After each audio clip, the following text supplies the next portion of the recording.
안녕하세요 여러분, 도키아 미국 주식 채널 것을 환영합니다.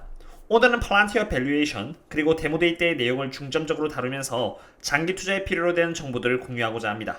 데모데이에 더블 클릭 때 다뤄진 내용을 먼저 말하기 전에 많은 분들이 팔란티어의 밸류에이션에 대해서 궁금한 것 같아 바로 이 부분을 한번 짚고 넘어가 보고자 합니다. 그럼 바로 시작하겠습니다. 일반적으로 밸류에이션을 할 때는 크게 DCF 밸류에이션 또는 같은 산업에 위치한 경쟁사들과 비교를 하여서 밸류에이션을 내지만 팔란티어의 경우는 그럴 만한 경쟁사들도 없고요. 너무 많은 산업들을 대상으로 비즈니스 모델이 적용될 수 있기에 DCF 밸류에이션을 하기에는 조금 많은 어려움이 있습니다. 그렇기에 매출액 상승률에 중점을 둔 KC 마 교수가 이행한 세일스 베이스 모델을 통해서 팔란티어의 밸류에이션을 공유드리고자 합니다. 참고로 이 밸류에이션은 제가 한 것이 아니며 제가 평소에 하던 DCF 밸류에이션이 아닌 처음으로 접한 프렌치 세일스 베이스 모델이므로 간단하게 설명 및 적정 주가를 보여드리는 정도로 마무리한다는 점 알아주셨으면 합니다. 지금 보고 계시는 이 공식이 바로 세일스 베이스 모델입니다. 여기서 P는 팔란티어의 적정 주가이고요. 여기 보시는 PS는 Price Sales Multiple 그리고 S는 매출액입니다. 여기서 알아두셔야 되는 부분은 이 PS 멀티플은 시간에 따라서 얼마든지 바뀔 수 있다는 점을 유의하셔야 합니다. 그리고 이러한 PS 세일즈 멀티플에 대한 공식은 여기 아래와 같습니다. 이것을 하나하나 적용해서 보여드리는 것은 개인적으로 엄청난 고통스러운 과정을 수반하기에 이 공식에서 중요한 부분만 말씀드리자면 먼저 그로스 마진으로 매출액에서 원가 비용을 빼면 그로스 프로핏이 나오고요. 이 그로스 프로핏을 매출액으로 나누면 그로스 마진이 나옵니다. 이러한 그로스 마진은 보시다시피 약 80%에서 85% 정도의 범위로 데이터에 기초한 그로스 마진이 이 공식 안에 들어갔고요. 매출액 성장률은 여기 보시면 약 27%에서 45% 정도로 이러한 범위로 적용이 되었다는 것을 말씀드립니다. 그리고 디스카운트 레이트는 앞으로 올 테이퍼링까지 가만히 돼서 12%에서 13%로 1% 높여 꽤나 보수적으로 산정이 되었습니다. 이렇게 했을 때 팔란티어의 적정 주가는 여기 약 18달러에서 68달러까지 산정이 되었는데요. 이렇게만 보면 도저히 적정 주가가 어딘지 알 수가 없겠죠. 바로 여기서 Long-Term Sales Growth Rate가 들어갑니다. 쉽게 말해서 팔란티어가 영원히 성장한다고 했을 때 그것을 평균 잡아 장기적인 성장률을 적용해야 합니다. 팔란티어의 50% 이상의 매출액이 지금 정부를 대상으로 나오고 있기 때문에 약 10%에서 11% 정도를 Long-Term Growth Rate로 잡아도 된다고 봅니다. 참고로 10%의 Long-Term Growth는 굉장히 높은 수치이고요. 팔란티어이기 때문에 이렇게 10%를 잡은 겁니다. 이렇게 했을 때 세일스 베이스 모델에 의한 팔란티어의 적정 주가는 약 28달러에서 33달러가 나옵니다. 즉 지금 현재 팔란티어의 평단가가 28달러 이하라면 저평가 구간에 위치하고 있다고 생각하시면 되겠습니다. 지금까지 간단하게 팔란티어 밸류에이션에 대해서 알아보았으니 장기 투자를 한다면 알아둬야 할 내용인 데모데이의 더블 클릭에 대해서 한번 알아보도록 하겠습니다. 더블 클릭 데이는 무엇이었을까요? 더블 클릭은 팔란티어가 다양한 산업에서 플랫폼이 어떻게 사용되고 있었는지 보여주는 소프트웨어 데모 이벤트였습니다. 고담, 파운드리, 아폴로와 같은 애플리케이션을 통해서 기존 고객이 디지털 혁신 여정을 가속화하는데 어떻게 도움을 받는지 알게 되는 것이죠.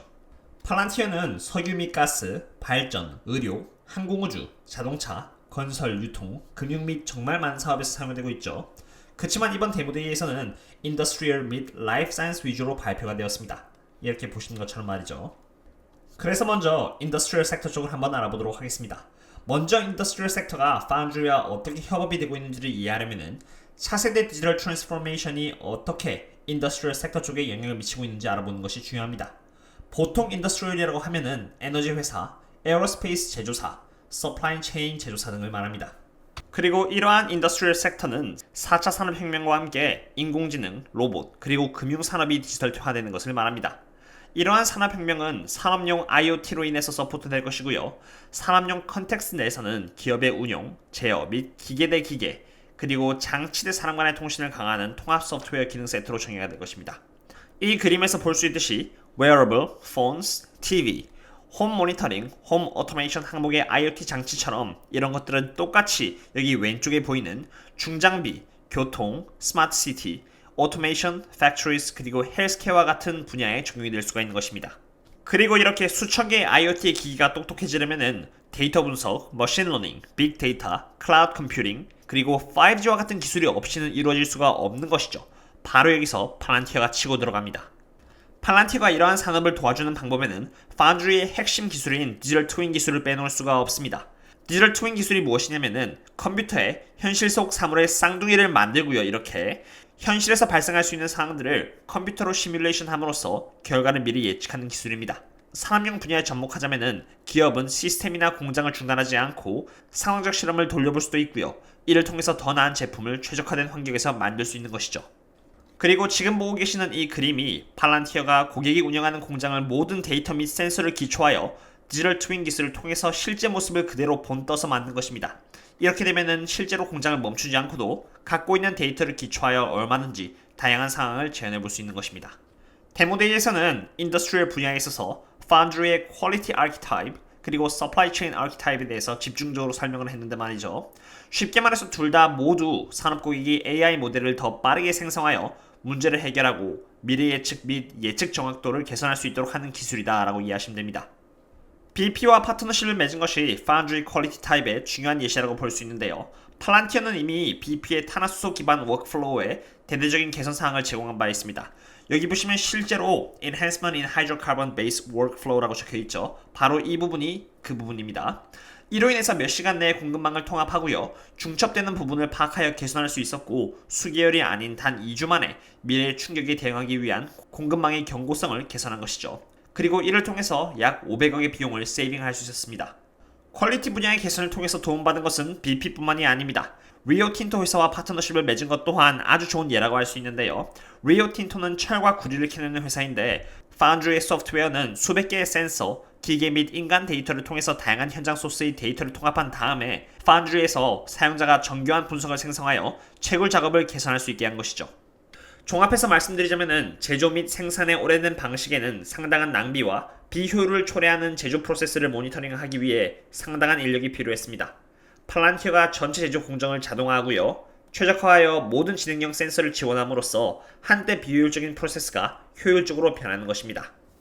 지금까지는 데모데이의 인더스트리얼 쪽을 보았으니 이번엔 라이프 사이언스 쪽을 보도록 하겠습니다. 팔란티어는 파운드리가 방대한 양의 임상, 관찰 및 분자 데이터를 통합하고요. 분석하여 건강 결과를 더 잘 예측함으로써 종합적인 환자 사진을 생성하는 방법을 보여주었습니다.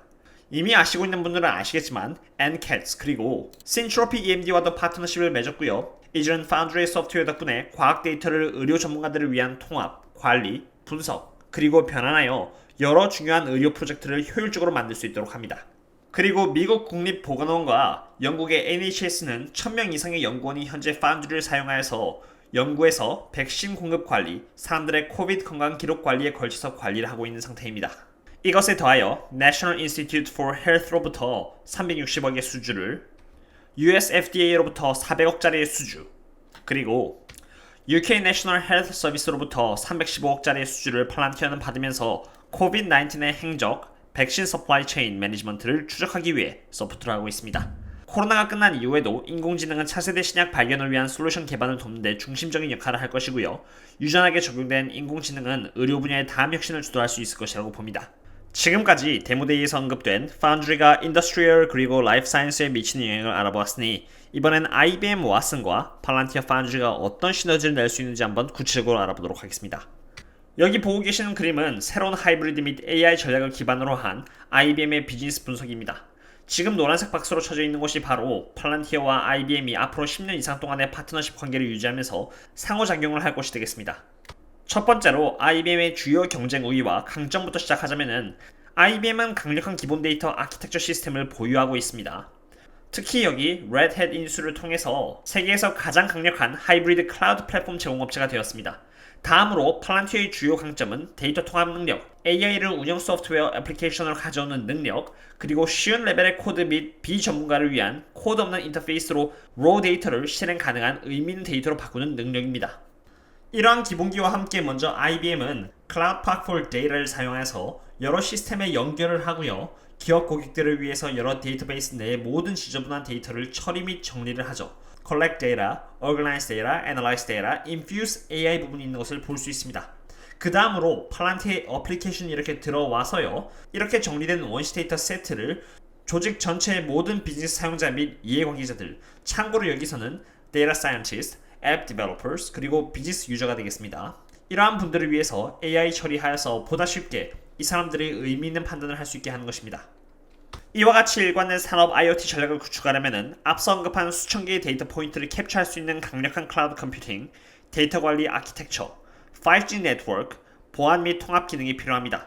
IBM은 산업 분야에서 오랜 기간 동안 강자였으며 하이브리드 클라우드와 AI 쪽에 많은 투자를 해왔기에 팔란티어와 IBM의 파트너십은 매우 좋은 시너지를 낼 것이라고 판단이 됩니다. 팔란티어의 데모데이 그리고 IBM과의 협업이 어떤 방식으로 될 것인지 또한 자세히 지금까지 알아보았습니다. 그럼에도 불구하고 저희 투자자들에게 가장 중요한 것은 실질적인 수익이라고 봅니다. 지금까지 팔란티어에 관련된 제 영상을 보셨으면 팔란티어가 어떤 펀더멘탈과 재무 건전성 그리고 미래전망을 갖고 있는 기업인지 아실 것입니다. 지금 보고 계시는 차트는 트윌리오로 팔란티어와 비슷한 기업이라고 할 수는 없지만 클라우드 커뮤니케이션 플랫폼의 리더이며 오랜 기간 동안 이렇게 높은 매출액 성장률을 보여줘 왔습니다. 그럼에도 불구하고 트윌리오는 이렇게 떨어진 뒤에 장기간 동안 횡보를 하기도 했습니다. 그러다가 2018년부터 천천히 상승을 시작하더니 자그마치 10배에 가까운 수익을 돌려주었습니다. 팔란티어는 앞으로도 성장을 꾸준히 해나갈 예정이지만 직원들을 대상으로 지급하는 스톡 베이스드 컴펜세이션의 양이 너무 크고요. 앞으로도 미국 경제가 좋아짐에 따라서 테이퍼링을 하게 되면은 팔란티어와 같은 성장주는 앞으로도 꾸준히 많은 변동성을 보일 가능성이 큽니다.